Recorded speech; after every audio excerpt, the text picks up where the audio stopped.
Isang magandang umaga sa inyong lahat. Salamat sa Panginoon na sa Modified Enhanced Community Quarantine na po tayo. Ngunit dalangin natin na patuloy pa rin po tayong maging maingat. Kung wala tayong gagawin sa labas, stay at home po tayo.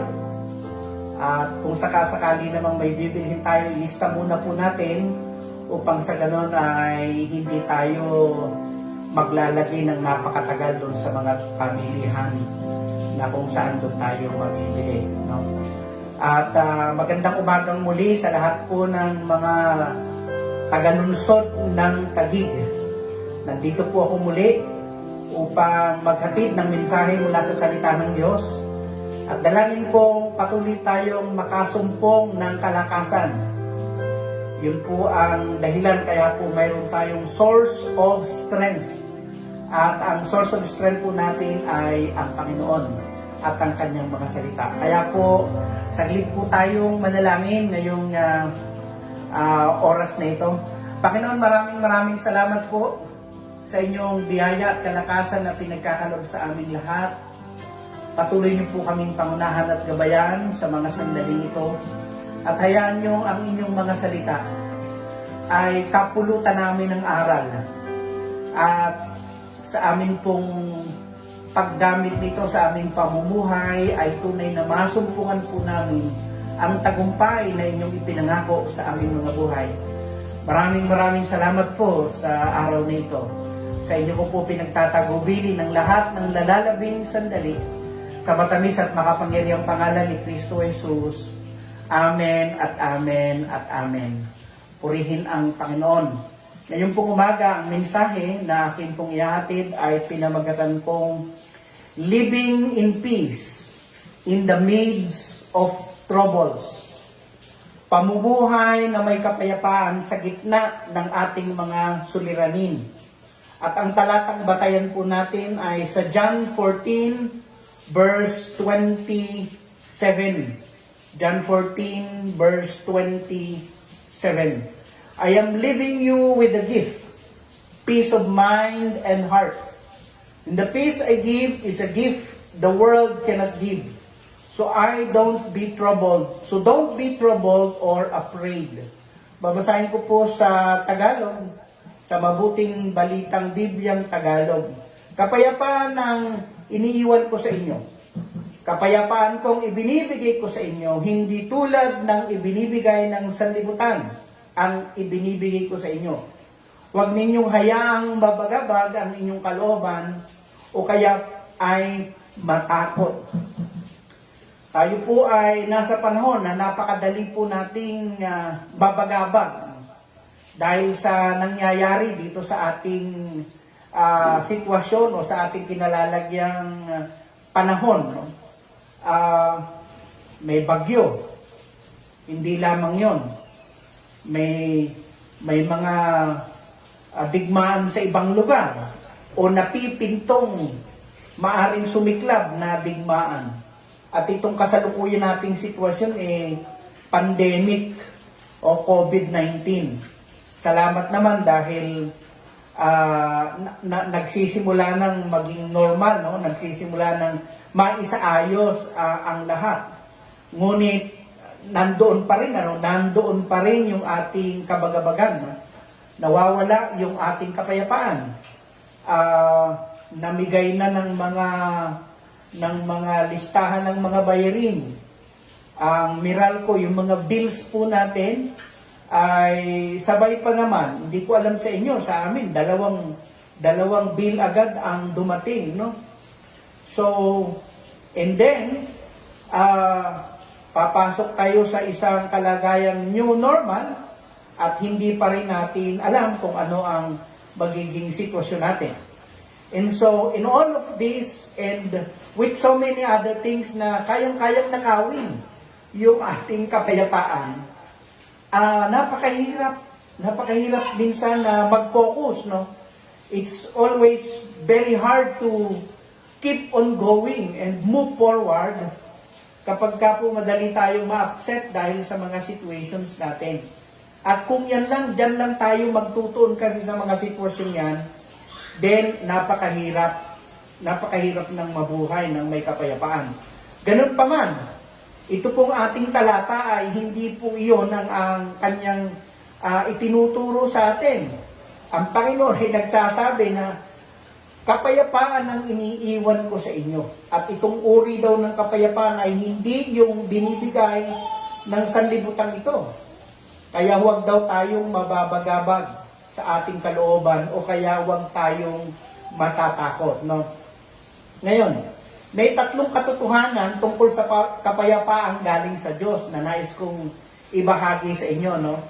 Three important truths about the peace that comes from God. Unang-una, ito ay regalo o kaloob ng Diyos.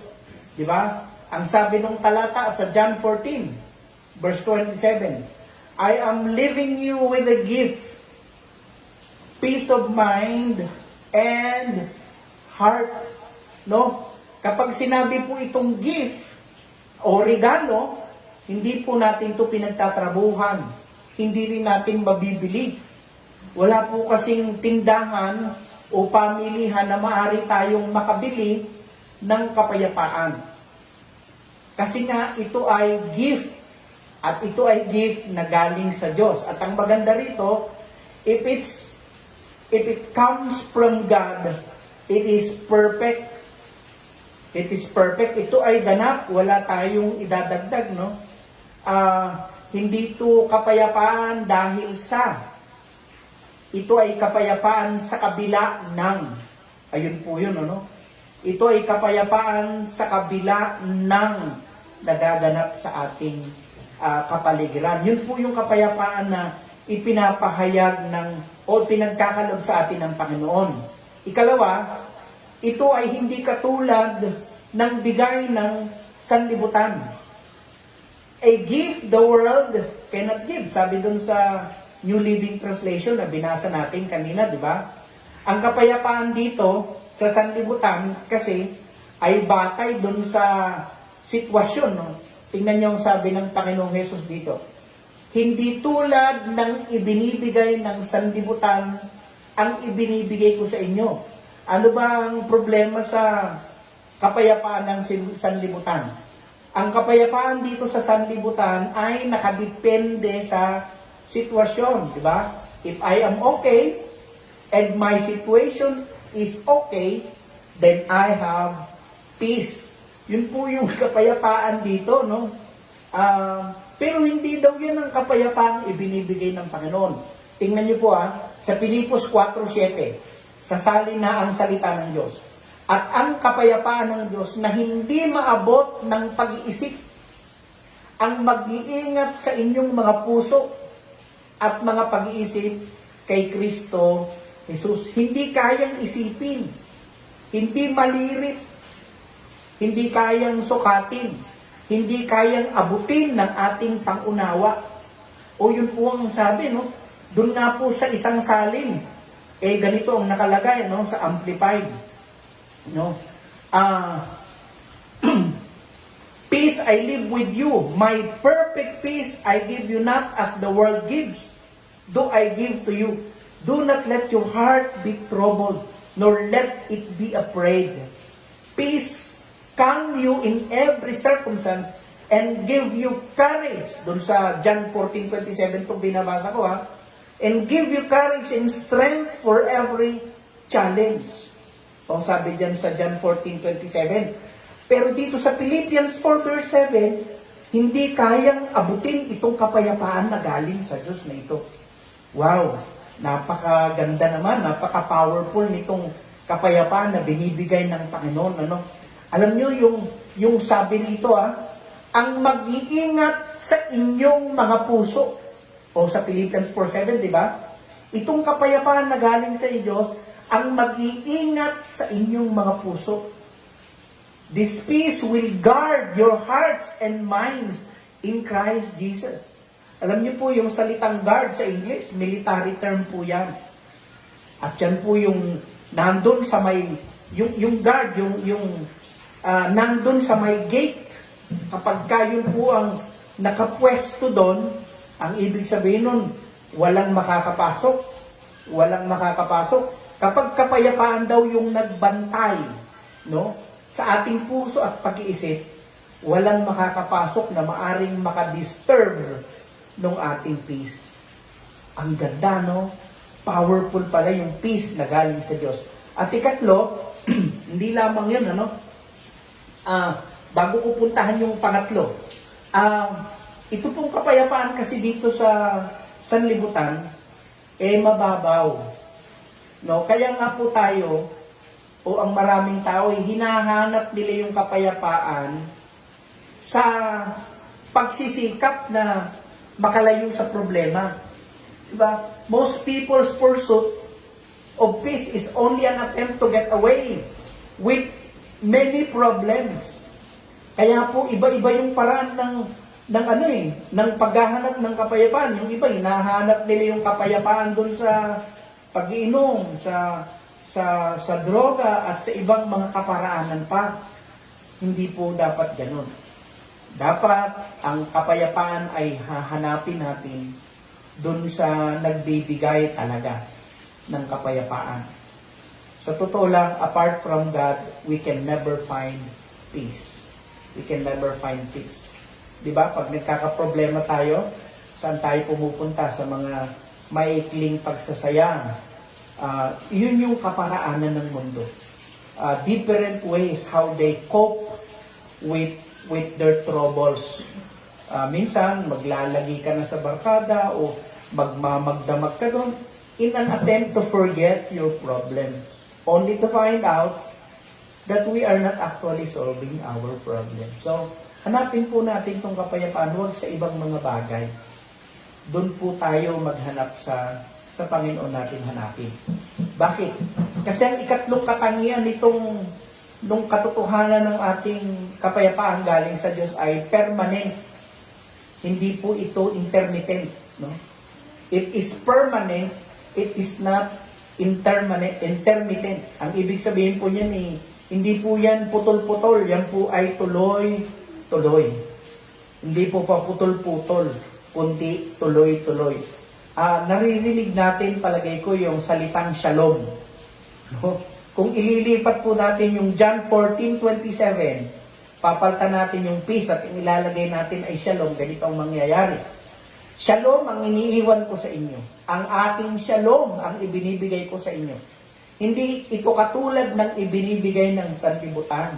Huwag kayong mabalisa at huwag kayong matakot.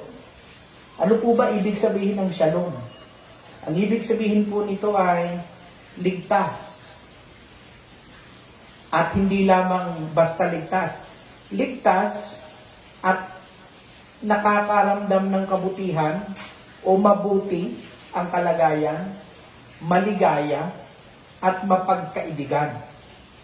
Ang shalom ng Diyos, ang ibig sabihin ay mabuting kalusugan, kalakasan, kasaganaan, maayos na pamumuhay, mayroong pag-iingat, may kaligtasan, may pakikipagkapwa-tao, kapayapaan, katahimikang malaya sa kaguluhan at hindi pagkakasundo, kapahinahan, kaligayahan at kasiyahan, pag-ibig at pabor ng Diyos. At may kasama pa yan, ha? May kasama itong pagpapagaling na pisikal at espiritual at katagumpayan. Kaya po yung pagbati na pag sinabing shalom, shalom, hindi po napakababaw nun. Napakalalim nun. It's actually a prayer and a declaration. Yan po isang panalangin at isang pagpapahayag ng kabutihan, kalakasan, wellness, goodness, and victory upon the person you are talking about. You are saying, let the favor of God be upon you. Receive strength, receive peace, receive joy. Kung ano man ang kailangan mo, isipin niyo po yun, di ba? Wellness and wholeness and safety and security ay nakapaloob dun sa salitang shalom. Saan natin masusumpungan po ito? ang sabi ni Jesus sa John 14:27, siya actually ang nagsabi, I am leaving you with a gift. Remember, it is a gift. Peace of mind and heart. And the peace I give you is a gift the world cannot give. Kaya yung peace is a gift from God. Ikalawa, hindi ito katulad ng kapayapaan dito sa sanlibutan. At ikatlo, it is permanent. It is not intermittent. Okay? Kaya nga sabi niya, so don't be troubled or afraid. At kanino natin masusumbungan yan? Kay Jesus. Mga kapatid, huwag nating hanapin ang kapayapaan sa iba-ibang kaparaanan. Uulitin ko po. Let us not pursue peace in different ways, different places, different manners. Because the peace that you are looking for, the peace that we are supposed to enjoy in the midst of our troubles, can be provided to us by our Lord Jesus Christ. Kung yan po ang hanap mong kapayapaan ngayong umaga na ito, at gusto mong ma-enjoy yung tuloy-tuloy na kapayapaan na hindi nakabatay sa circumstances at sa sitwasyon. Kapayapaan na may COVID at wala. Kapayapaan na hindi nakabatay dito sa nangyayari at nagaganap. Si Jesus po ang kailangan natin. And if that is what you are looking for, you can pray the simple prayer. Panalangin po ng pagkilala at pagtanggap dito sa nagsabing kapayapaan ng iniiwan ko sa inyo. Let's recognize the Lord Jesus Christ. Let us accept Him as the one who can give us peace that cannot be disturbed by situations in life. Manalangin po tayo. And if you are willing and if you want to have this peace, then you can follow after this prayer. Sumunod lang po kayo sa maikling panalangin ito. Sabihin nyo, Panginoon Diyos, maraming salamat po sa dakilang pagkakataon na iyong ibinigay sa akin. Salamat Panginoong Jesus na sa iyo nagmumula ang kapayapaan sa umagang ito, sa sandaling ito, sa araw na ito, sa oras na ito. Aking kinikilala na ikaw, Panginoon Jesus, ang aking Panginoon at tagapagligtas at siyang nagpo-provide ng kapayapaan na kailangan ko. Kapayapaan hindi kayang ibigay ng sanlibutan ito. Kapayapaang regalo mo, kapayapaang hindi naapektuhan ng sitwasyon ng sanlibutan ito. Salamat po Panginoon. Itong aking paghandog ng buhay sa iyo. Sa pangalan mo Jesus. Amen. Ako na lang po mananalangin. Makapangyarihan Diyos, maraming salamat po sa bawat isa na nakarinig, nakapanood ng video na ito ng Source of Strength. Dalangin ko na kayong patuloy na magbibigay ng kapayapaan na yan na pinangako mo sa iyong mga alagad at sa lahat ng mga magiging tagasunod mo. Sa pangalan mo, Jesus, I just declare that the peace that passeth all understanding will continue to keep our hearts and minds, and that we will continue to enjoy this life that you have given to us. Maraming salamat po. Pagpalain mo ang aming pong Mayor Lino, ang aming pong mga congressman, Speaker Alan, Congresswoman Lani, aming Senadora Pia, ang aming Presidente Digong, lahat po ng mga nagpapatupad ng batas, lalong-lalo na po yung mga frontliners namin. Lord, maraming salamat sa kanilang mga buhay. They are doing everything para nang sa ganon yung aming pangailangang pisikal ay patuloy na matugunan. Ingatan mo at pagpalain ng kanilang buhay. At idinadalangin ko at pinapahayag ang kapayapaan na galing sa inyo ay kanilang maranasan. Maraming salamat po sa pangalan mo, Jesus. Amen at amen.